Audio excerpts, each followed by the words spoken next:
Dr. Aura Rhea Lanaban from the Philippines. Dr. Lanaban is a hospice and palliative care specialist and is passionate about making palliative care accessible to all. She has observed many bioethical issues surrounding both adult and pediatric cases in the field, and she was recently appointed as the chair of the new Bioethics Committee in Southern Philippines Medical Center. Dr. Lanaban's talk title for today would be From Womb to Tomb, Managing a Sick Child in a Filipino Family. Dr. Lanaban. Okay. Thank you very much for that kind introduction, and good afternoon, everyone. So I'm the last speaker to share with you the perspective on how we manage our pediatric patients, especially when we're dealing with ethical dilemmas. For example, when we deal with families. So the previous speakers earlier mentioned about Asian countries having a specific closely knit family, and that's true for Filipinos as well. So I have no disclosure or conflict of interest. However, I am not a bioethicist. I am more of a clinician, so I will be sharing more of my clinical experience when it comes to managing children. So we will have these objectives for my short talk.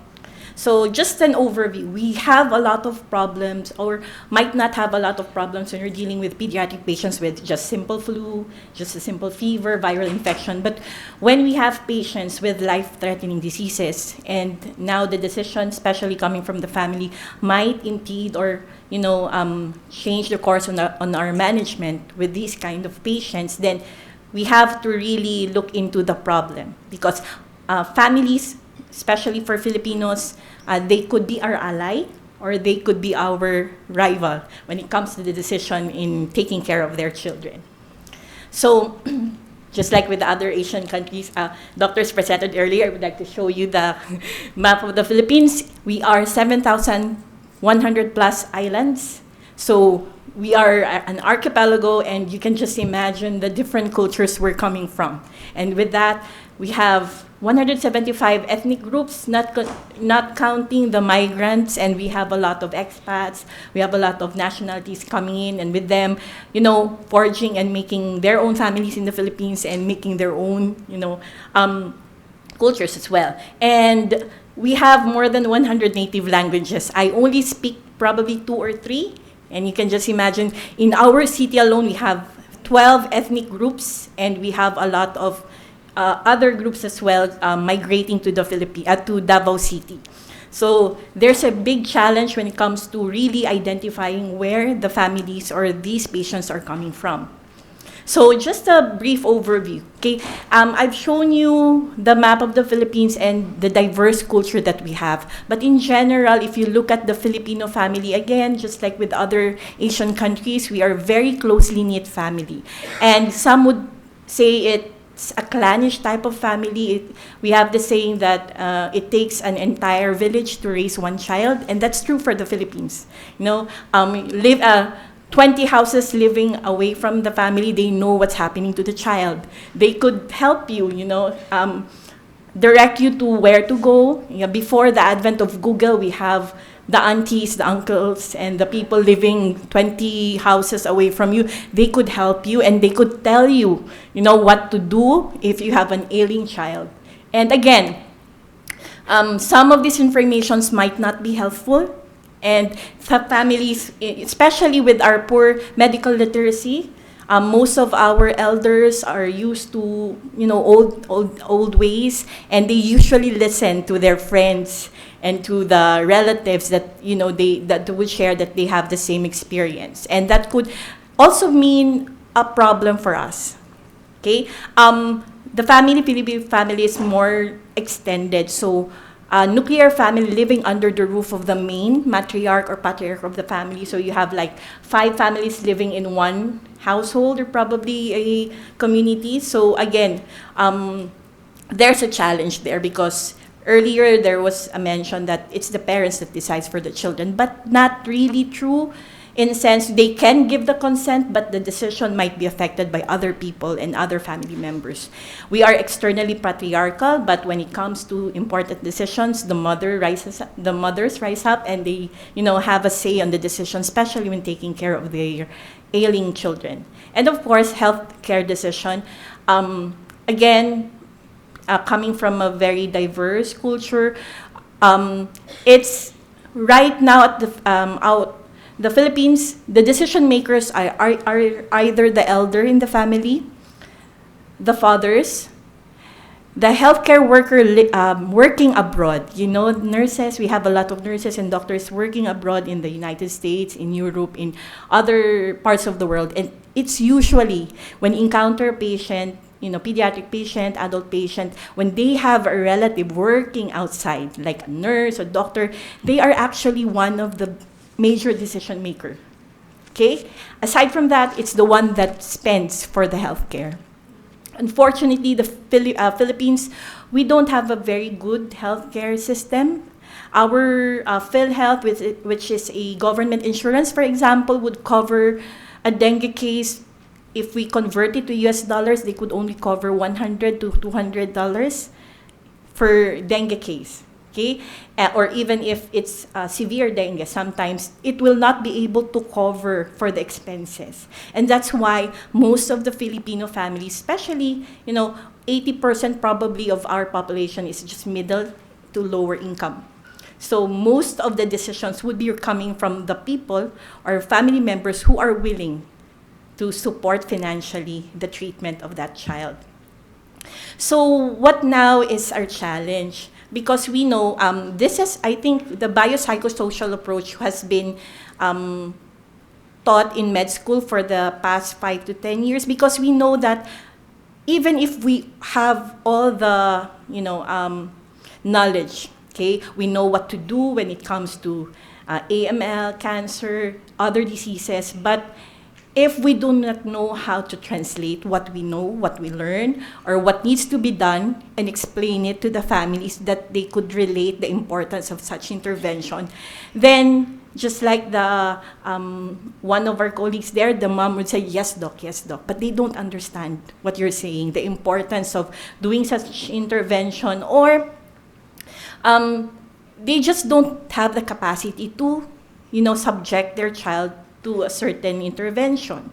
And we cannot put them at fault for that, because we know that parents, they love their children. For Filipinos, their children are their world. They work, they will toil day and night just to provide for the children. And it's not an easy decision for them to say that, doc, I will forego this treatment. Okay, so the biopsychosocial approach is something that we probably have developed because we know that aside from looking at the patient, as the center of our care, we also have the family and the society to take into consideration. And if we just look at the clinical scenario, we might really, have difficulty in really improving the quality of life of the patient. Because again, we have to really we have to put into consideration the importance of the family. And when the patient, for example, gets well or gets worse, they will go back to their family. And what will happen then? Because we want to really, like I am also in the academe, we want our students to understand that when our work as doctors end, where will the patient go back? They will go back to their families. And we have to empower the family to help us and be our allies in making sure that our patients are taken care of and would have the best quality of life. So again, the biopsychosocial approach is a patient-centered care that utilizes understanding the interplay of biomedical, psychosocial factors, disease in order to implement management that is tailor-fit to the needs and values of the patient. Again, we are coming from different backgrounds and different cultures. And different socioeconomic strata. And that's very, very evident in the Philippines. So again, a physician using an integrative lens in the care of a patient by mobilizing the family and helping them navigate necessary community resources can help in care coordination, lesser duplication, and maximization of resources. And for the Filipino patients, pediatric patients, that's really true because, again, as I've mentioned, sometimes the family cannot really support the child. We have to really help them navigate which organization or support group they would need to reach out so that they could maximize the healthcare of their child. So through this matrix, hopefully the physician is able to manage the patient in a holistic manner by recognizing patient needs, creating an enabling family support environment, and helping the patient and family navigate various community resources. So this results not only on optimal health for the patient, but impacts and create a more responsive health system. So the challenges here now for us, at least as far as the Philippines is concerned, that we have a very low socioeconomic status, especially like here in the report by the UNICEF, we have more or less 31% children. And I'm living in Mindanao area. We have the 63% girls and boys who are from Mindanao who are living also in the low poverty area. So what does it mean? In our city, we only have one big hospital. Okay, we are 1.2 million in Davao City and can only cater 1,500 bed capacity, and probably 50% of that, 700 would be allocated for children, and we cannot really cover the entirety of the population. And it's a challenge because, again, even if we mean well, we have the resources probably, but they don't have the access.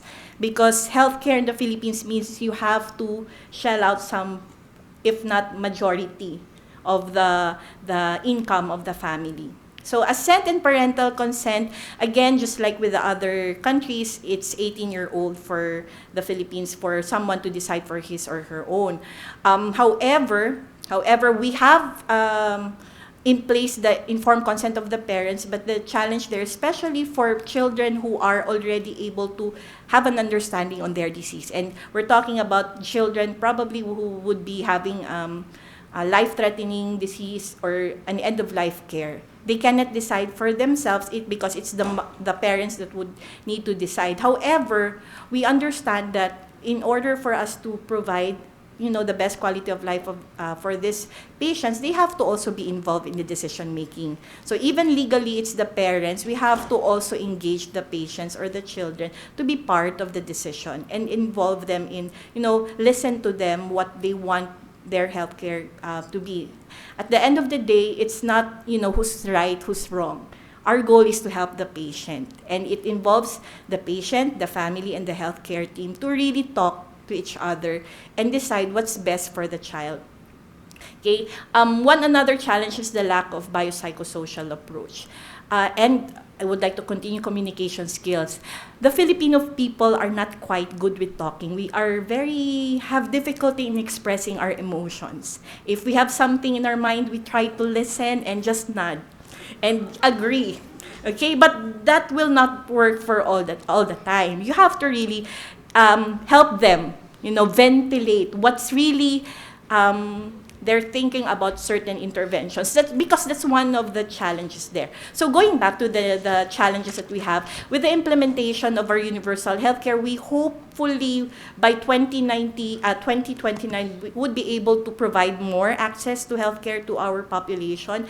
Assent and parental consent implementation, we know that it's important. The informed consent, there's no problem for the parents, but the assent and the practice of involving the children is very we're looking into that, especially for our cancer patients. Palliative care in children, we are still slowly moving towards that. Recently, we had the first convention, I think, for pediatric palliative care involving, the stakeholders so that we would be able to also look into the need of palliative care in children.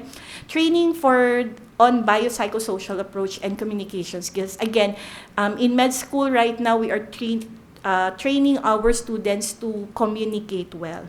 One of the faults probably of our medical healthcare team in the Philippines is that we think that if we know what to do with the patient, then we give the orders, they do it. But when it comes to certain case scenarios like end-of-life care, difficult decision-making, we really have to communicate to the family so that we will know and understand where they're coming from, what are their misperceptions, if there are any, so that we can correct it. So that when we correct it, we engage them with a discussion on what needs to be done for the care of their children, then they are more likely be amenable to the decision or to the treatment plan. So I think that would be the end of my talk, and thank you. So these are some of the thank you words from our people, so thank you.